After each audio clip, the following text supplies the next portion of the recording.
And there are supposed to be very high standards for when a president protects members of his administration. The Presidential Studies Quarterly and the Congressional Research Service painted Reagan as loath to use this to cover accusations of illicit behavior and criminal behavior. Now, here's the Speaker of the House, John Boehner, making the rounds on Sunday. Brian Terry's family has a right to know what happened here.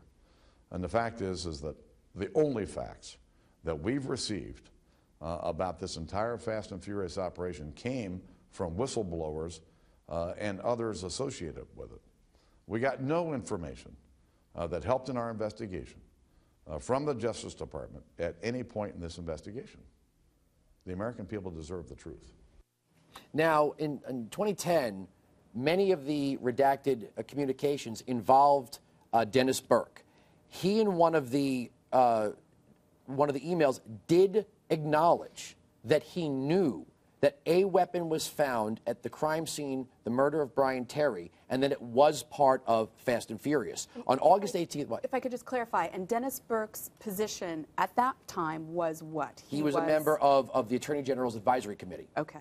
Now, is this among the things that Chairman Issa read out on the floor to get into the record this past week? These are some of the emails. This is the newest thing, right? This yes, is what yes. On August 18, 2011, House Oversight Committee staff interviewed Burke. They asked him, to your knowledge as a U.S. Attorney General for the District of Arizona, did the highest levels of the Department of Justice authorize the non-interdiction of weapons cutting off surveillance as an investigative tactic in Operation Fast and Furious? Burke responded, I have no knowledge of this, even though some of his emails say that he did know. And Issa has read into the record now that the wiretaps prove that people at Burke's level and above, they did this even though they're under federal seal. This was kind of an interesting parliamentary tactic, if you will, right? That he's allowed to do this. And the other news of the day is that the DOJ has sent its letter citing executive privilege as to why they are not going to investigate Eric Holder. Now, here's the thing. Sorry, Darrell Issa. And they're suing now in federal court, right? Correct. Where's the national security interest here? What is the interest that the president is now stepping in and saying to Congress, through the Department of Justice, we don't have to give you these documents? All right. Well, if we could clarify, we have the request for the documents that would... heavily redacted. That would reflect what? Deliberations by the DOJ after they claimed to Senator Grassley they did not know of Fast and Furious? There are wiretaps. There are denials as to at what level were people informed of this program. Representative Louis Gohmert, who was on my radio program, brought in blank papers that were part of some of the documents that were, they literally gave over pieces of paper that have one line and the entire thing is redacted. And Congressman Issa is looking for documents that would belie the DOJ's claim. They want to know that they had no knowledge of this program. They want to know, is the president in on this? Well, and now they especially want to know. Yeah, now that he's asserted executive privilege. That sort of inserts him. He sort of has picked the fight. Absolutely. He's the one who's actually because set Republicans, this thing into motion. Including Darrell Issa, as far as I know, had absolutely zero intention of bringing this up to the president's level. And I think they assumed that while Eric Holder might push back at first, eventually he'd concede and hand over some of these documents. I don't think anyone expected this was going to go as long as it has, that it was going to end up in this contempt vote. When it did, timed to the health care. I don't think anybody thought they would actually go through with it.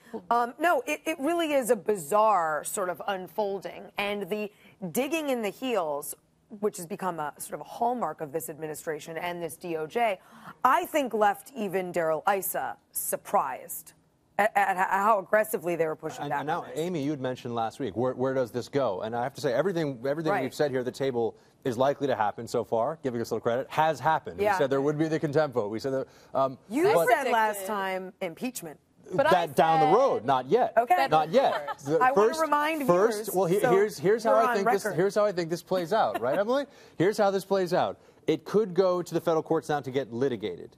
If for some reason the federal court, that's what's happening. You got to remember the Deputy Attorney General refused. Right. But the federal court could say No, they've asserted executive privilege. Right. We're not going to overturn that. I think that's the most likely situation. Even if they say, no, we want you to go piece by piece, the court's going to say, we want no part of this. Last week they would go to the federal court before they went to impeachment. Right. And then I still think that's probably valid. Now, let me ask Emily, what's the reason here? What do you That's actually what I was going to say, is I've been listening to this for months at this point, and I just wonder, why are we still talking about it? Because they haven't come forth and provided the documents people have been asking for, and I think, what is the big deal? Why don't they just hand it over? Right. Why are they invoking why is the president invoked executive privilege? I mean, what are they hiding? I mean, I wouldn't think it's that bad. I don't, what could they possibly be hiding? So why don't they just hand it over? Well, as they always say, the cover-up is certainly worse. Not the crime. I'm not going to try and speculate as to what's in there, right? We've done that a little bit at this table. It's fun to do. We've done it a little. I'm walking the Boehner line, okay? I don't need to read motive into this. We have no evidence of motive here. The NRA is free to speculate on motive. That's completely fine. All the talking heads can. But I think congressional Republicans are smart to just say, look, we don't know why they're covering it up, but we'd like to see those documents. And I'm going to guess, again, not speculating as to motive. I'm just going to guess. Not speculating. I'm going to guess. Postulate. I'm going to posit that what you learn in there is more about the lie than any kind of motivation. But that's look, I used to work in law enforcement, and the guys I know who are the saltiest and the most seasoned would always tell you, the second you get a lie, when someone's telling you what happened, what the situation, the second you get one lie, then as a law enforcement guy, you dig in, and the DOJ gave a lie here. There's no question about that. So they've already lied about something in the congressional record. So it's not, that's why it's sort of when we're postulating and we're giving these ideas, it's not premised upon just this sort of willy-nilly partisan politics. It's why did the DOJ give a falsehood from the get-go? But if I